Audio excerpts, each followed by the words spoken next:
এইটা কোনো ফাইজলামের বিষয় না। 17 বছর পর আমরা ভোট দেওয়ার সুযোগ পেয়েছি। ভাই রে ভাই, উনি কি বললো, খুবই গুরুত্বপূর্ণ কথা বলেছেন। অবশ্যই ওনার কথাগুলো মনোযোগ দিয়ে শুনে যাবেন এবং ভিডিওটা ভালো লাগলে বেশি বেশি করে শেয়ার করবেন। আগে ভাইয়ের কথাগুলো শোনেন, খুবই গুরুত্বপূর্ণ কথা ভাই, আগে শোনেন। এইটা কোনো ফাইজলামের বিষয় না। অনেক ধরনের জিনিসপত্র একটা নির্বাচনের সময় হয়, এখনো হচ্ছে, তবে এগুলো নিয়ে আমরা চিন্তিত না। আমরা অত্যন্ত আত্মবিশ্বাসী।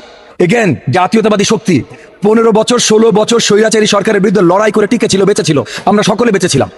সো এখন কেউ আমাদেরকে ভয় দেখাবে, এখন কেউ আমাদেরকে শঙ্কিত করবে, এটা এটা কিছু দূর হাস্যকর।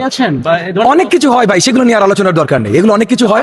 এগেন, যেটাই হবে, আমরা আমাদেরকে যে অনেকে ডিস্টার্ব করতে চেষ্টা করে না তা না তো ভাই, অনেকে ডিস্টার্ব করতে চেষ্টা করে। এই ডিস্টারবেন্স আমাদের নেয়ার সময় নয়। কারণ শুনেন, বলার সময় অনেক কিছু বলা যায়। কেউ বলতেই পারে চোখ উপড়ে ফেলবো, আগুন জ্বালিয়ে দেবো। আসো না, জ্বালাও না, জ্বালাও দেখি। আমরাও তো আছি, আমরা তো শুয়ে পড়িনি, আমরা তো চলে যাইনি। চোখ উপড়ে ফেলে আসো না ভাই, দেখি তোমার কয়টা চোখ। এসব উগ্রপন্থী ভাষাও আমরা ব্যবহার করতে চাই না, কিছুই করতে চাই না। আমরা সুন্দর নির্বাচনী প্রচারণায় আছি। জনগণ দীর্ঘ 17 বছর পর ভোট দেবার সুযোগ পাচ্ছে। এইটা কোনো ফাইজলামের বিষয় না। এবং এটা নিয়ে যদি কেউ ফাইজলামি করে, তাহলে কিন্তু সেটা শক্ত সঠিক জবাব কিন্তু আমরা দেওয়ার জন্য প্রস্তুত।